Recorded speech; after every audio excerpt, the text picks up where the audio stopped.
നമസ്കാരം. വെങ്കയ്യയെ ഉയർത്തി ഒതുക്കി ബിജെപി. സ്വാഗതം വക്രദൃഷ്ടിയിലേക്ക്. സജീവ രാഷ്ട്രീയത്തിൽ നിന്ന് പറഞ്ഞുവിടാനാണോ കേന്ദ്രമന്ത്രി വെങ്കയ്യ നായിഡുവിനെ പ്രധാനമന്ത്രിയും അമിത്ഷായും കൂടി ഉപരാഷ്ട്രപതി സ്ഥാനത്തേക്ക് മത്സരിപ്പിക്കുന്നത് എന്ന് സംശയമുണ്ട്. മുതിർന്ന നേതാക്കളായ അദ്വാനിയെയും മുരളി മനോഹർ ജോഷിയെയും മാർഗനിർദ്ദേശ മണ്ഡലിലാക്കി. സുഷമ സ്വരാജും താമസിയാതെ ഇതേ മണ്ഡലിലാവും. പിന്നെ സീനിയോറിറ്റി ഉള്ള പഴയ പുലികൾ അരുൺ ജെയ്റ്റ്ലിയും വെങ്കയ്യ നായിഡുവുമാണ്. വെങ്കയ്യയ്ക്കാകട്ടെ സജീവ രാഷ്ട്രീയത്തിൽ കയറാൻ ഇനിയും പടികൾ ഏറെ. ആഭ്യന്തരം, ധനം, വിദേശകാര്യം തുടങ്ങിയ ഒന്നാം നിര ക്യാബിനറ്റ് പദവികൾ തേടിയെത്താനിരിക്കുന്നതേയുള്ളൂ. അല്ലെങ്കിൽ തെലുങ്ക് നായകനായ വെങ്കയ്യയെ ആന്ധ്രാപ്രദേശിൽ BJPയുടെ നക്ഷത്രം തെളിഞ്ഞാൽ അവിടെ മുഖ്യമന്ത്രിയാക്കാം. ഭാവിയിൽ പ്രധാനമന്ത്രിയായാൽ എന്താ പുളിക്കുമോ? എന്തായാലും ജെയ്റ്റ്ലി വക്കീലിൻ്റെ സേവനം കുറച്ചു കാലം കൂടി പാർട്ടിക്ക് വേണം. സജീവ രാഷ്ട്രീയത്തിൽ നിൽക്കുന്നവരുടെ റിട്ടയർമെൻറ്റ് ജോലിയായ ഭരണഘടനാ പദവിയിലേക്ക് വെങ്കയ്യ നായിഡുവിനെ തള്ളിവിടുന്നത് മോദി അമിത്ഷാ കൂട്ടുകെട്ട് പലതും കണക്ക് കൂട്ടി തന്നെ ആവും. വേറൊരു ബെസ്റ്റ് ഡീസന്റ് ഐഡിയ ഉണ്ട്. പക്ഷെ അത് ചെയ്യണമെങ്കിൽ നിന്റെ കോപ്പറേഷൻ കൂടെ വേണം. ഞാനൊരു പോലീസ് ഇൻസ്പെക്ടർ. അതുകൊണ്ടല്ല ഞാൻ പറഞ്ഞത്. എടാ, നിന്റെ പേഴ്സണാലിറ്റി, ആ കപ്പാസിറ്റി, ആ കഴിവ്, ആത്മാർത്ഥത പോലീസ് ഡിപ്പാർട്ട്മെന്റിൽ നീ അല്ലാതെ പിന്നെ ചെയ്യാനാ വേറെ ആരുണ്ട്? മാത്രമല്ല നിനക്ക് എന്റെ അടുത്തുള്ള സ്നേഹം. A friend in need is a friend. അതുകൊണ്ടാ ഇപ്പൊ ഗോൾഡ് ആവണമെന്നില്ലല്ലോ, റോൾഡ് ഗോൾഡ് ആയിക്കൂടെ? നീ ഇങ്ങനെ ചിന്തിക്കുന്നുണ്ടോ? കുഴപ്പം. ഒരു കൺഫ്യൂഷൻ ഇല്ല. ചിന്തിച്ചാൽ ഒരു കൺഫ്യൂഷൻ ഇല്ല. ഞാൻ പറഞ്ഞുതരാം.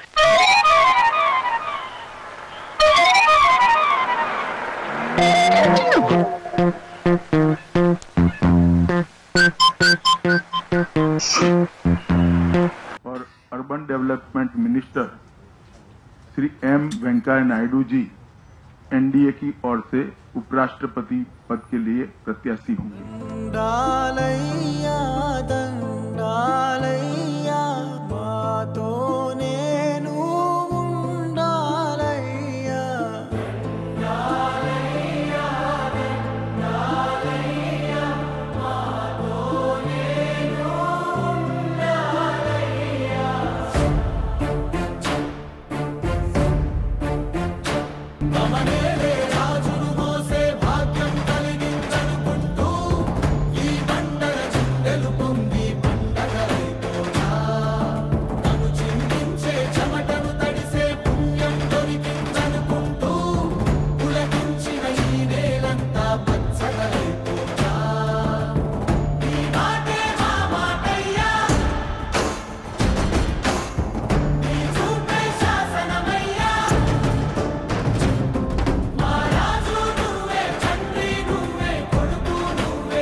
ഒന്നാന്തരം പ്രസംഗകൻ കൂടിയാണ് വെങ്കയ്യ. വിദ്യാർത്ഥി പ്രസ്ഥാനമായ ABVPയിലൂടെ വളർന്നു വന്ന വെങ്കയ്യ ഇംഗ്ലീഷിൽ പ്രാസം കൈവിടാത്ത പ്രസംഗകനാണ്. പാർലമെൻറ്റിലും പ്രതിപക്ഷത്തിനെ കശക്കി വെങ്കയ്യ നടത്തുന്ന പ്രസംഗത്തിൽ വിമർശനമേൽക്കുന്നവരും ചിരിച്ചു പോകും. പ്രതിപക്ഷ വിമർശനത്തെ പാട്ടിലെ ഒരേ വരി മാത്രം ആവർത്തിച്ച് കേൾപ്പിക്കുന്ന കേടായ ഗ്രാമഫോൺ റെക്കോർഡിനോടാണ് വെങ്കയ്യ ഒരിക്കൽ ഉപമിച്ചത്. There is a saying, ma'am, I don't know whether आपको ऐसा कुछ अनुभव आया नहीं आया. बचपन में हम लोग रिकॉर्ड सुनते थे, ग्रामफोन रिकॉर्ड, स्ट्रक पिन, वो ग्रामफोन HMV ग्रामफोन रिकॉर्ड. वो कुछ दिन के बाद वो स्ट्रक होता है, वही खड़े होके वही गीत दोहराते रहते हैं. चलनी राजा वो चंदा मामा, वो चंदा मामा, वो चंदा मामा, वो चंदा मामा. ये क्या तरीका है? How many times? I'm not joking, ma'am. This is in my entire villages. This is what people talk about. You can talk to anybody about HMV gramophone record. പാർലമെന്റിൽ പ്രധാനമന്ത്രിയെ പുകഴ്ത്തി സംസാരിക്കലാണ് പ്രധാന പരിപാടി. പ്രതിപക്ഷ നേതാവിനെ നേരിടുമ്പോഴും നർമ്മം കൈവിടാറില്ല. Sir, you have to appreciate if you have a leader with character, caliber, capacity and conduct, discipline, dynamism, dedication, devotion. You must say hats off to that leader. And we are proud. We are proud to have a leader. It is not only Venkaiah Naidu. The entire world is saying Modi is the maker of the developed India. You have done everything. Kharge ji, please, Kharge ji, you spoke for 72 minutes, almost equivalent to your age also. Please. Dr. Ambedkar, sir.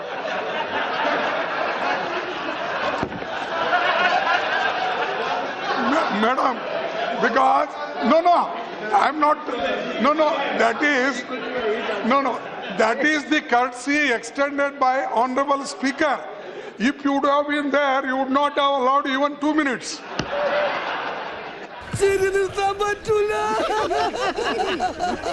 ഉപരാഷ്ട്രപതി എന്ന നിലയിൽ ഇനി തമാശയൊക്കെ രാജ്യസഭയിൽ പറയാൻ കഴിയുമായിരിക്കും. എങ്കിലും വെങ്കയ്യയുടെ മൈതാന പ്രസംഗങ്ങൾ നമുക്ക് നഷ്ടമാകും. കേരളത്തിൽ BJP പരിപാടികൾക്ക് വെങ്കയ്യയ്ക്ക് വരാൻ കഴിയില്ല എന്നത് ഒരു കണക്കിന് വെങ്കയ്യയ്ക്ക് അനുഗ്രഹമാണ്.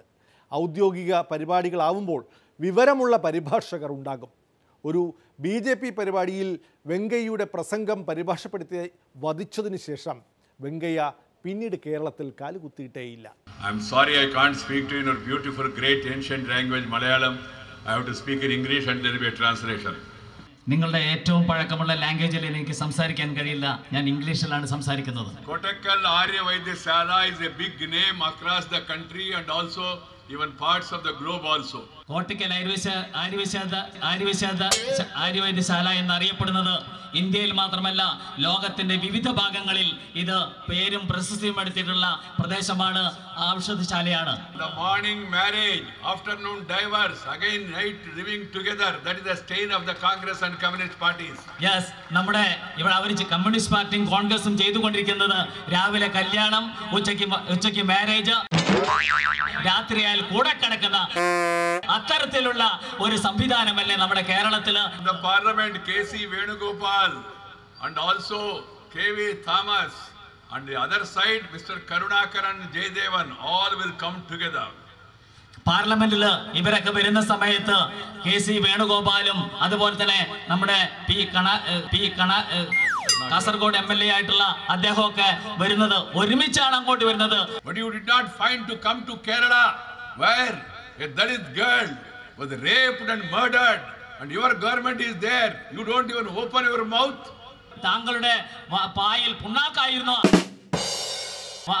പുണ്ണാക്കായിരുന്നോ അല്ലെങ്കിൽ താങ്കൾ എന്താണ് ഒരു അക്ഷരം പോലും ഉണ്ടാതിരുന്നെന്നാണ് അദ്ദേഹം ചോദിക്കുന്നത്. During Manmohan Singh and Sonia Gandhi, what used to happen? PM presides, Madam decides. Manmohan Singh ഭരിക്കുന്ന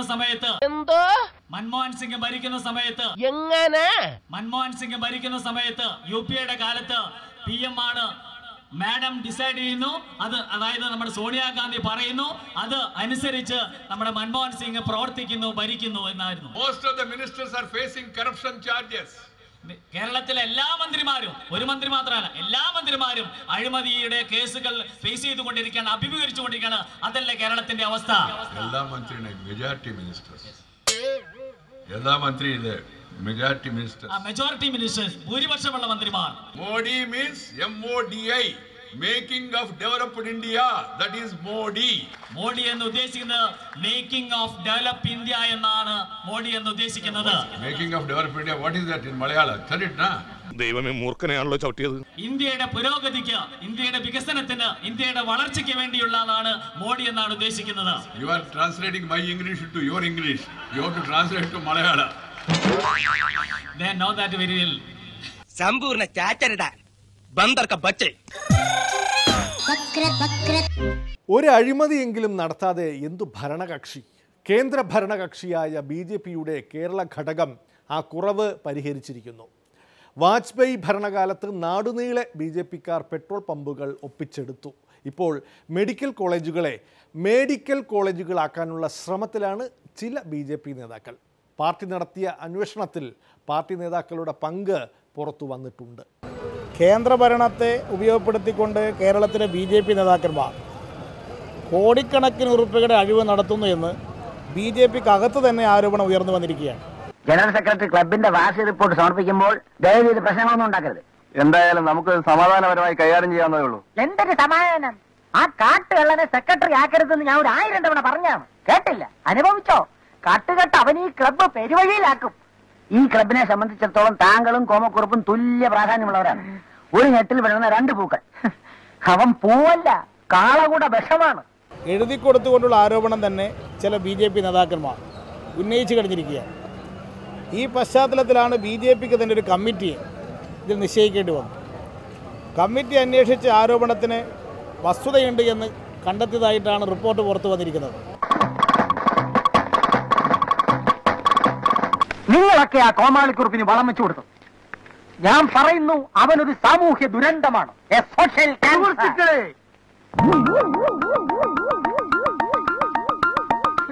എന്നെ സംബന്ധിച്ചിടത്തോളം വളരെ പ്രധാനപ്പെട്ട ഒരു ദിവസമാണെന്ന്.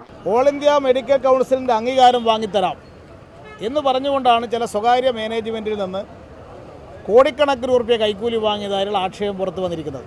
ഈ ആക്ഷേപം വളരെ ഗൗരവമുള്ളതാണ്. അത് BJPയുടെ കമ്മിറ്റി അന്വേഷിച്ച് ഒതുക്കി തീർക്കുകയല്ല വേണ്ടത്. അഴിമതി ആര് നടത്തിയാലും അവരുടെ പേരിൽ നിയമാനുസൃതമായ നടപടി സ്വീകരിക്കുകയാണ് വേണ്ടത്.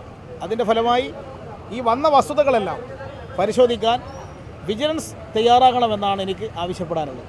നമ്മുടെ ഈ നേതാജി ക്ലബിന്റെ സെക്രട്ടറി എന്ന നിലയിൽ സുദീർഘമാം വിധം ഒരു വർഷം ഞാനിന്ന് പിന്നിടുകയാണ്. സ്തുത്യർഹമാണോ കുംഭകോണമാണോ എന്ന് കണക്ക് നോക്കുമ്പോഴറിയാം അല്ലേ?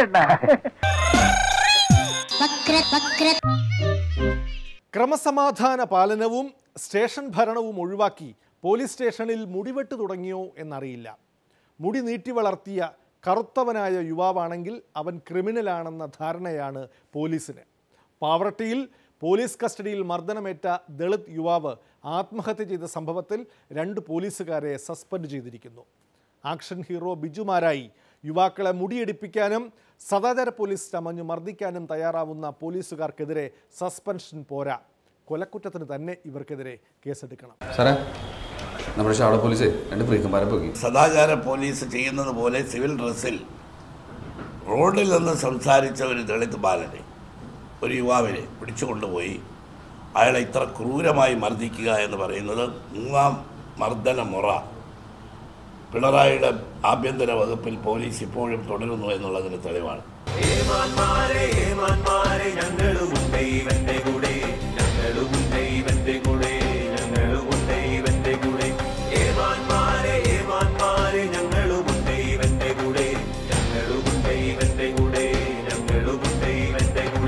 അയാളിപ്പോൾ ചെറുപ്പക്കാരനൊരു സ്റ്റൈലിലൊക്കെ മുടി വെട്ടും. അയാളോട് പറഞ്ഞു, ഈ മുടി ഇങ്ങനെ കൊണ്ട് നടക്കാൻ പറ്റില്ല, മുടി വെട്ടിക്കണമെന്ന് പറഞ്ഞു. നിന്റെ മുടി കഴിച്ചേ.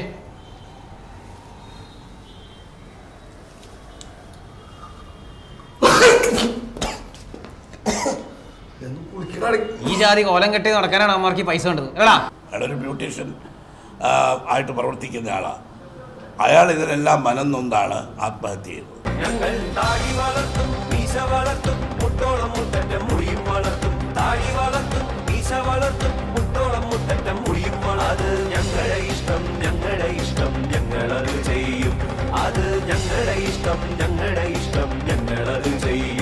പോലീസിനുള്ളിൽ ക്രിമിനലുകളുണ്ട് എന്ന് സെൻകുമാർ പറഞ്ഞത് ഇതുപോലുള്ള പോലീസുകാരെ ഉദ്ദേശിച്ച് തന്നെയാണ്. മുകൾ തലത്തിൽ മാത്രമല്ല, താഴെ തലത്തിലും പോലീസിൽ ക്രിമിനലുകൾ പ്രവർത്തിക്കുന്നു എന്നുള്ളതിന് തെളിവാണ്.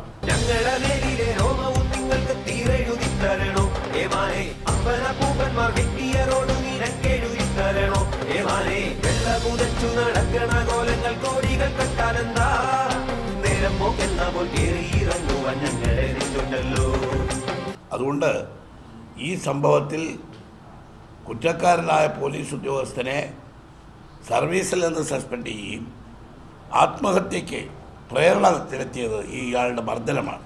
അയാളുടെ പേരിൽ കേസെടുക്കുകയും വേണം. പൊതുഖജനാവിന് പണം മുടക്കി സർക്കാർ ഇതിങ്ങനെ ഇസ്ത്രീയിട്ട് സ്തംഭം കുത്തി തരുന്നത് സംരക്ഷിക്കാൻ, ജനങ്ങളുടെ സ്വത്തും ജീവനും സ്വൈര ജീവിതവും സംരക്ഷിച്ച് പിടിക്കാൻ. അതാണ് പോലീസ്. അതാവണമെടാ പോലീസ്.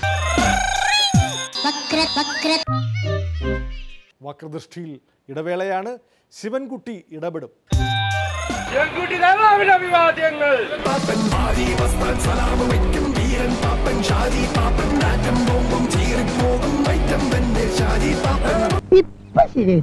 എപ്പോഴും ഇങ്ങനെ പറയണമെന്നില്ല, ശരിയാക്കി തന്നാ മതി.